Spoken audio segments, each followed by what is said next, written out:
Novocain, Nerves, and the Tooth That Got Away by Reuben White. Dr. Chip Butterworth had always dreamed of being a dentist, though not necessarily a good one. Fresh out of dental school, he was ready to take on the world, or at least one tooth at a time. His office, located conveniently between a failing laundromat and a suspiciously unlicensed taco stand, boasted a sign that read Butterworth Dentistry, where smiles are optional. On his first day, Chip nervously adjusted his oversized lab coat, which made him look less like a dentist and more like a kid playing dress-up as one. His assistant, Brenda, was a retired bingo caller who had decided dentistry was her next act. She handed him a clipboard with the name of his very first patient, Mr. Harold Fudge Muffin. Harold ambled into the office like a man who had just lost a bet. He was clutching his jaw and groaning loudly, as though auditioning for a soap opera. "Doc, I'm in pain, serious pain. My tooth feels like it's hosting a rave in my mouth." Chip nodded solemnly, trying to appear competent while secretly wondering if he could Google how to fix a toothache without Harold noticing. He ushered Harold into the exam chair, which creaked ominously under Harold's weight. "All right, Mr. Fudge Muffin," Chip said, pulling on gloves that were 2 sizes too big. "Let's take a look at that troublemaker."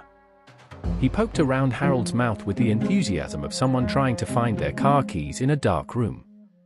After a few moments, he triumphantly declared, "Aha! There it is, the culprit. That molar's more rotten than last week's leftovers." Harold groaned louder. "Just fix it, Doc. I don't care what you have to do." Chip nodded again, pretending he'd done this 1,000 times before. "No problem at all. Brenda, hand me the Novocain." Brenda squinted at him like he'd just asked her to hand over the moon. "You mean the stuff in the fridge labeled a do not drink?" "Got it." Chip prepared the syringe with trembling hands. He aimed carefully, or so he thought, and injected Harold's gum. Except Harold didn't flinch. He didn't seem to feel anything at all. Doc?" Harold asked, puzzled. "Shouldn't I feel numb or something?" Chip blinked. Then he blinked again. And then his tongue started to feel like it weighed 40 pounds. "Oh no," he mumbled, his words slurring in slow motion. "I think I numbed myself." Harold stared at him in horror as Chip's head began to droop sideways like a melting candle. Brenda gasped, but quickly recovered, snapping a photo on her phone. "This is going on Instagram," she whispered. Chip tried to regain control, but his legs were now jelly and his hands were flailing like inflatable tube men outside a car dealership. Determined to finish the job, he grabbed the drill, but instead of Harold's tooth, he accidentally drilled into the armrest. "Doc!" Harold yelled, leaping out of the chair. "You're gonna kill me." "I'm so sorry," Chip slurred, his face now entirely numb and resembling a deflated balloon animal. Brenda stepped in with surprising authority. "All right, boys, let's calm down. Harold, sit back down before you dislocate something else. And Chip, maybe you should take 5 before you accidentally drill through the floor." Chip staggered into the corner while Brenda took charge. She handed Harold an ice pack and reassured him that everything was probably fine, though she didn't specify what everything meant.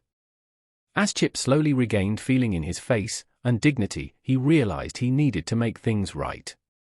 He shuffled back over to Harold with renewed determination. "Listen, Mr. Fudge Muffin," he said seriously, though his lips were still slightly crooked from the Novocain mishap. "I may have made some minor mistakes today. But I promise you this, I will fix your tooth if it's the last thing I do." Harold eyed him warily but eventually sighed and sat back down. "Fine, document. Just don't numb yourself again." With Brenda supervising like a hawk and Chip triple-checking every move he made, they finally managed to extract Harold's troublesome tooth. As Chip held up the offending molar in triumph, Harold grinned, albeit lopsidedly, and muttered, "Well, I guess you're not completely useless." Chip beamed with pride, though Brenda muttered something about how she deserved a raise for keeping this circus afloat. As Harold left the office clutching his free toothbrush, which was clearly from the dollar store, Chip turned to Brenda and said, "You know what? I think I learned something today. Brenda raised an eyebrow skeptically. Oh yeah? What's that? Chip smiled sheepishly. Sometimes life numbs you in ways you don't expect, but if you surround yourself with good people and keep trying anyway, you might just pull through. Brenda snorted. Cute moral. Document. But next time? Maybe aim for the patient instead of your face.